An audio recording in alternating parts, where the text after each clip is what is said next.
guys, welcome on into Drinks with Binks. I'm Julie Stewart-Binks, JSB, and today I'm very excited to welcome in a guest who has been on our award-winning show, Call It a Night. Of course, it still exists. It's just dark right now, but he's never been on Drinks with Binks before, which is just a travesty at this point. And so we're very excited to welcome in Kazeem Famuyide, who has been also on a show with me at SNY, rest in peace, The Thread.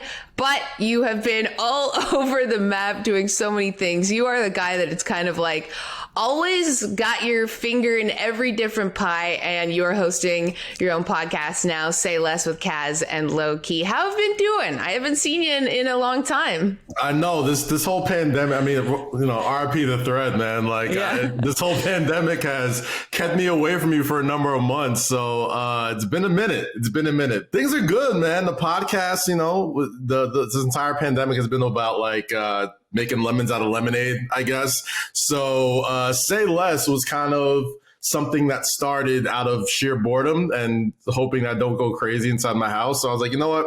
I'm gonna start a podcast right here in my office / bedroom and just call up all my friends and talk to them for about an hour. And we've had people like LeVar Ball on the show. We've had, Boss on the show from Dreamville. We've had, my gosh, Sada Baby, MVP, a bunch of WWE guys, a bunch of NBA guys, a bunch of NFL guys, and just like people I feel that are like really, really interesting. And Julie, I need you on the show as well too. So please. Oh, I don't know if I'm that interesting. As soon as this is done, thanks. You know, we need to set that up.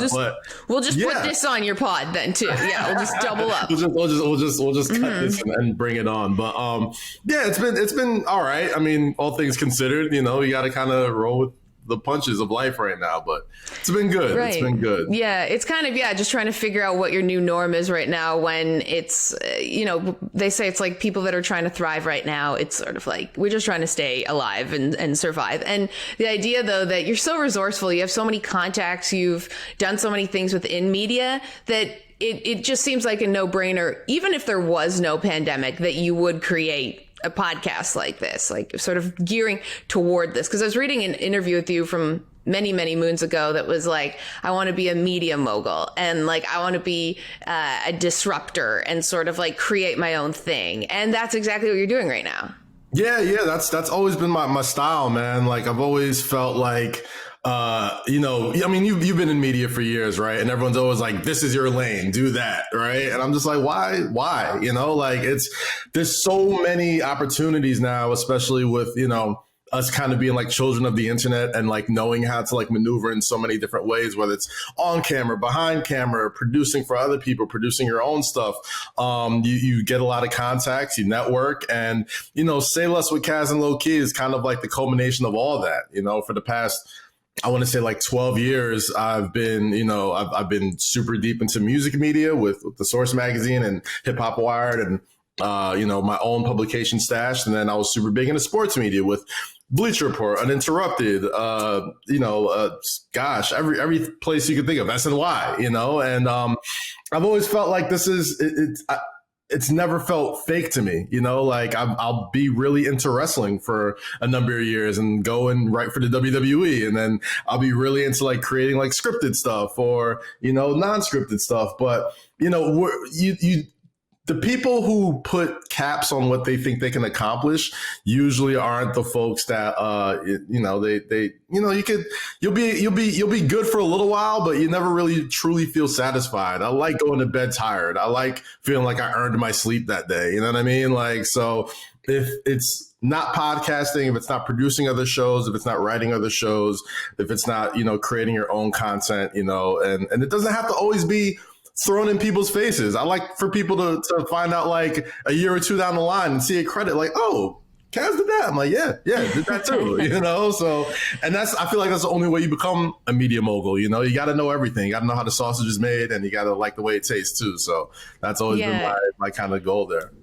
I like that. And I think that that is such an important message, especially for younger kids and people coming up through the industry. Like for when we were younger, at least in my opinion, it was, oh, you would want to be on ESPN for 20, 30 years. And it's like, oh, you get the job and then you just stay in it. And I think even though many people would still want to do that, like that's not the way that you develop with the times. And we're seeing, the gig economy. It's about being able to do many different things. And I always look to Jemele Hill, who has been able to just like proliferate her career in so many different avenues and be a prominent voice in so many of those different ways. And so like if you were to give advice to kids in school right now, like very different from when I was in school and it was like, go get your journalism diploma and go intern and it's like, what would you say based on what we're seeing in the media world? I would say two things. One, there's absolutely nothing wrong with getting that one job and sticking there for 30 years too, because I know we go through a lot mentally, and having that sort of stability is definitely something that people strive for. And I understand that, and there's nothing wrong with that as well. What I would say on a personal level is don't be afraid to fail and try some stuff. Like, because, you only learn from failure. Like, don't let other people's path deter you from what you want to do. Because, I was always one of those kids that, have like a million different electives and none of them had anything to do with anything. And my guidance counselors would be like, are you sure you want to do this? Like, do you want to? I was like, yeah, I want to play basketball and I want to run my own magazine and I want to run my own radio station. I want to do I want to be Stuart Scott and I want to be, Stephen A. Smith. I want to do all of that, and I would say, don't let people distract you or deter you from what you want to do, man. And now we're seeing it with so many people. Like Jemele Hill's an incredible example. She's somebody who was at the top of the tops at the worldwide leader, and she's left there and become even bigger and more influential and, unapologetically so as well. Like she's absolutely an inspiration. And, there's a certain freedom that comes with being able to do many different things and not be held captive to, one place because, oh man, you can't say that or else you'll shake the table or you can't do that. It's like, well, why not? Like, this is 2020 and the people that are giving you that sort of advice are only going from what they know. So now we're a whole new generation of people that have seen that this can work and you can live a very productive and accomplished life and career by just kind of doing what you feel and going full force at it and not, can we curse here? Are we curse? Yeah. Oh yeah. Great. Yeah. Not half-assing it. You know what I mean? Like, so, just go at it, man. Like, and if you fail, like, that's totally okay. Like everybody that you look up to, everybody that you watch on TV or have studied over the years has failed in some way, shape, or form, and they've taken that and have learned from it, and don't let that define you. Like, that's the only way you truly fail. Like, if you fall on your ass and fall on your face and you dwell on falling on your face and falling on your ass for the next 10 or 15 years, that's truly the only way you fail. You got to learn from it and you got to grow from it and become a better person, better career, better worker, better whatever you want to do after that. So failure is probably the best thing that can happen to you. Definitely. Yeah. And it doesn't even matter where you are in your career, you're likely to fail. Like I was talking to a kid yesterday, like not to be negative. I was like, once you get your dream job, whatever you think that is, you might lose it. Like, or you might then get another one. Like, that's just sort of how it goes. But that's how it goes. I'd always dreamed about working at the WWE for years, and then I got fired. And it was just like, well, I mean, this is great. And, it's okay to get fired. Like, everyone's gotten fired. Your favorite people have gotten fired. So it is what it is, man. Just don't dwell on it. Yep. Everyone has definitely gotten fired before. I think I actually got fired as being a host at a restaurant once, but then they rehired me. And I went back because I was thirsty for the money. Anyway, speaking of being thirsty, we got a toast here today. We're drinking. What are we drinking here, Kaz? Oh, I got some green tea and a splash of something extra just to wake me up this morning. What could that extra be?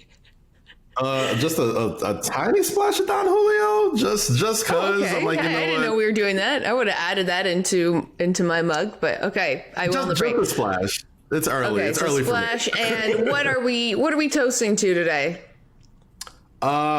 Toasting to good friends still linking up despite the world kind of going to shit.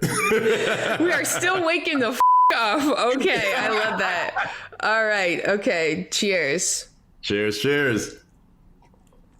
And for those of you out there, I am a Harvard alumni. I took a 6-week course on Harvard X. So, you got to take your wins when you get them. Speaking of wins, the Lakers are looking to make it another win in the NBA Finals. We got a whole lot more coming up on the other side of this with Drinks with Binks.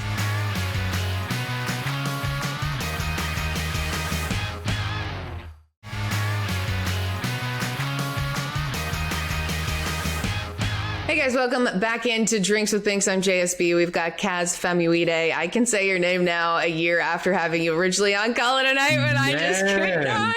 Binks, you're in the top 1 percentile of white people that can pronounce my name, so that is a great place. I was not in that percentile many times. I think I think I have dyslexia, but just has not been diagnosed. So when I saw your name in the teleprompter when I wrote it out, I was just trying to actually say it. So I just say it. We're here. Just say it. It's I know your name. Say his name. Yes. And so Kaz, of course, you're super dialed into NBA. And when this show airs, it will be right before Game 5 of the NBA Finals. Lakers are up 3-1. What gives you the expectation that LeBron walks away with his 4th ring in this Game 5? Outside of the Mamba jerseys that they're gonna wear that they never seem to lose in, I just feel like the Lakers are too big and too strong for the Miami Heat. They were really missing Goran Dragic toward the end of the game. I feel like after Game 4, I believe it was, they played Miami Heat basketball, which was kind of slow down, ugly, grinded out type of game. And that's sort of the game that you would think that they would have pulled out. But not having a guy like Goran Dragic, who was kind of their closer throughout this entire playoffs, not closer, but a guy who could, create their own shot, was definitely sorely missed. And as much as I love Tyler Hero and the snarl, and he's got a humongous future ahead of him, the lights kind of seem a little too bright for him. I think he got a lot of I want to say J.R. Smith-esque shots, and I think that's why I like him so much. I think he has a J.R. Smith sort of shot selection, and he has the sort of same cockiness, and I'm just like that guy. He's 20 years old. I really do like him. But I mean, man, with everything that not just LeBron James is playing for, but Anthony Davis, who's been, a perennial top 5 player for at least the past decade, he's one game away from solidifying his legacy. You know what I mean? And LeBron James, we all know that he's been chasing ghosts since he got into the NBA. And he knows that this game is way more than just one more game. This takes him another step towards that Mount Rushmore, that unquestioned status as the greatest to ever do it. And we all know that's what he's been after. He's made no bones about it. And as much as I love the Heat, it's hard because I really do like the way the Miami Heat is made up. This is just such a likable team. Who doesn't love Jimmy Butler and Big Face Coffee, and who doesn't love Bam Adebayo and Tyler Hero and Eric Spoelstra, who for some reason never gets respect as this incredible head coach who has led 3 different teams to the NBA Finals. I just think it's too much LeBron, too much Anthony Davis. Too much of just legacy on the line. And I do think it'll be a tough one. I think the Miami Heat will still be a tough out. I'm not all the way sure that they pull it out Game 5, but I do believe that eventually, if it's not Game 5 or Game 6, if we don't get the magic pixie dust from the Black Mamba jerseys from the Lakers uniform, I think it's over on Friday, man. I love those guys. I love to see what another J.R. Smith championship run or celebration run is going to feel like after this. But LeBron's been on a mission ever since he got to LA, man. He's playing for way more than just himself and his team. We all know the sort of enormous pressure and the enormous amount of weight that he's been carrying on his shoulders ever since he got into the league 17 years ago. So, I just don't think anyone stops him, man. He just has such I've never seen a player that has so much control over a game. Like we've seen talented players, we've seen players that, can do it all, but like LeBron just always seems like he has complete control of what's going on. Like if you watch that first half of the game, he had maybe like 5 or 6 turnovers or something like that. And it was a close game. And it was once he started hitting his shots and, he started, playing with a little bit of control and not turning the ball over as much. We all kind of knew that eventually, the Lakers were going to pull it out. And, that's how he's always played. He's gotten smarter in his age. He hasn't really slowed down that much in athleticism. He might have lost like a half a step, if that. And he's still probably the most athletic dude on the court. It's just too much brawn, man. And with playoff series and finals, you usually kind of have to go with the team with the best players and the greater players, and greatness always wins out. So I think LeBron and AD take it for the Lakers in 5. Yeah, it is. It's pretty tough for Miami to sort of stack up with the injuries, of course, against LA. But we do have to go to break. One quick question. LeBron gets a lot of flack just from everyone. He has a lot of criticism. Do you think that when he's done playing in the league, we will, as a collective society, regret how we've looked at him? I would say, yeah, because, everybody's kind of gotten that, right? Like in the weird, like if you go back and, watch, things people said about Michael Jordan when he was playing, things people said about Kobe Bryant when he was playing, like it wasn't always the most positive thing.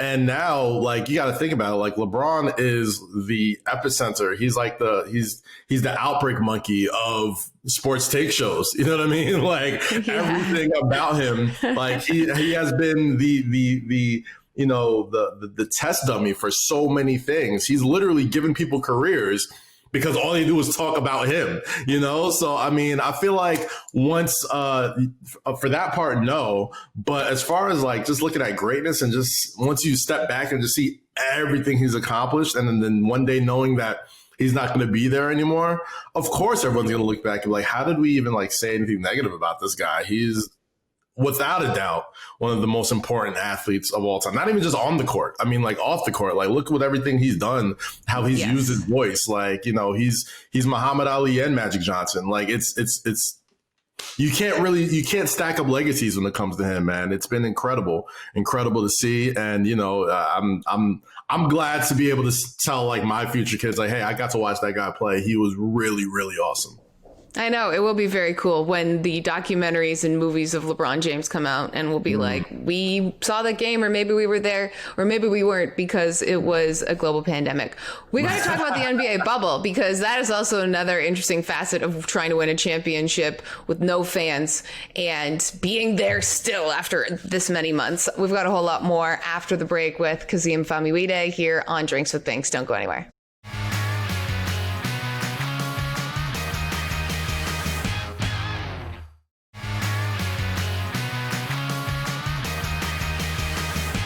Welcome back to Drinks with Binks. We've got Kazeem Famuyide, host of Say Less with Kaz and Lowkey podcast.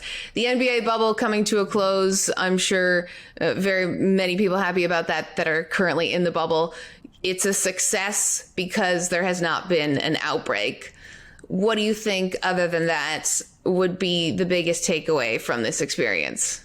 I'd say the biggest takeaway is that like maybe some people in the NBA need to be running for office because the fact that like they figured this out pretty early. They listened to scientists. They listened to people much smarter than all of us and said, hey, if you don't do this, there will be outbreaks. And we're seeing this in other leagues where now, you got the league with the Tennessee Titans having outbreaks. You got Cam Newton and Stephen Gilmore, literally the two most important players on the New England Patriots.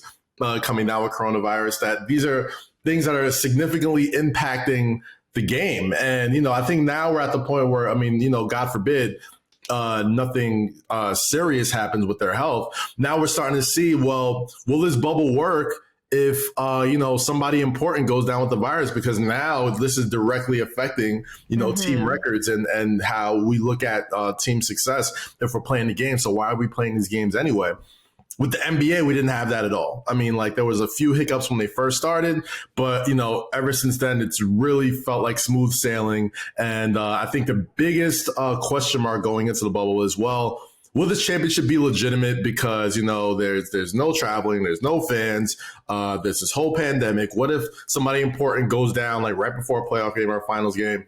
There's been none of that. So I think that the safety of the bubble, big shout out to Adam Silver, Chris Paul, the NBPA, the WNBA, everybody. They've been so instrumental into making this a success and legitimizing an actual NBA championship and WNBA championship with both of their bubble situations, because it's retained the integrity of the sport. Like right now, we're kind of looking at the NFL and other sports leagues like, well, what are they really doing? Like it's been, they've put themselves in such a weird situation. I understand it's two different sports. There's more people to account for and all that type of stuff.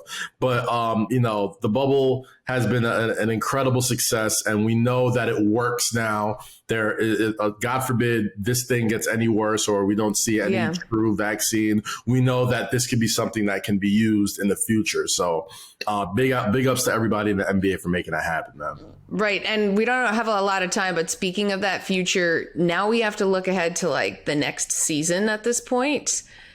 If no bubble doesn't work and a bubble works, do you think that they could potentially do a bubble for a season?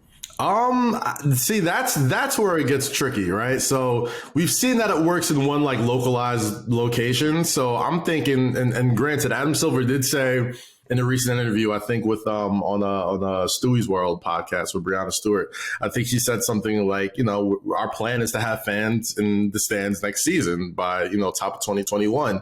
And that's great and all, but now, we can probably put in like regional bubbles, or we can have like a Pacific Northwest bubble, a Northeast bubble, a Southwest bubble, you know what I'm saying? And then, certain weeks we can have them mismatch or whatever. So we've seen that it works. Slowly introducing different variables, and then if that doesn't work, then go back. Right. Exactly. Okay. So, I mean, we've seen that it works, and we hope that, at the top of the list, player safety is not compromised, and we've seen that happen. So that's not so. These aren't just crash dummies and toys that you can play with. These are actual human beings. Yes, luckily they've done a good job with those crash test dummies. Also, great band. Okay, we got to go to break, but we've got more Kaz on the other side.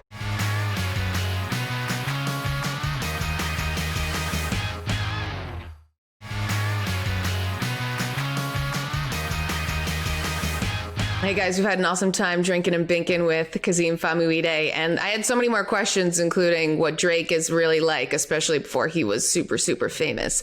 But I want to know about you, because you are super, super famous and on the road to being even more so. Where can we find you next? Oh, Julie, you're so sweet. You can check me out on Say Less with Kaz and Lowkey every Monday and Thursday on youtube.com/Kazeem, or wherever you listen to podcasts, whether it's Google, Apple, Spotify, Amazon, wherever. Follow me on Twitter and Instagram at Kazeem, KAZEEM. And follow my many, many projects that are coming out as the days go on. But if you want to see them, just follow me on social media and you will see them. So, and you always keep it 100. And I have one quick yes or no answer question. Do the Knicks go for Chris Paul? Yes or no? Oh God, it's the Knicks, so of course, yes, they will definitely, trade all of their draft picks that they've been building up for the past year just to go for Chris Paul. Awesome. Whether or not that's the right move, we will have to see. Knicks are always going to Nick, and it usually is a dumpster fire. But on that note, this is not a dumpster fire. But they're my dumpster fire. Drinks with Binks, yes. And if it's your dumpster fire, then keep on brewing, baby. Put that fire in that flame, and that's what we're gonna do here. You can follow us on all different social media channels as well, and until next time, bottoms up, bitches.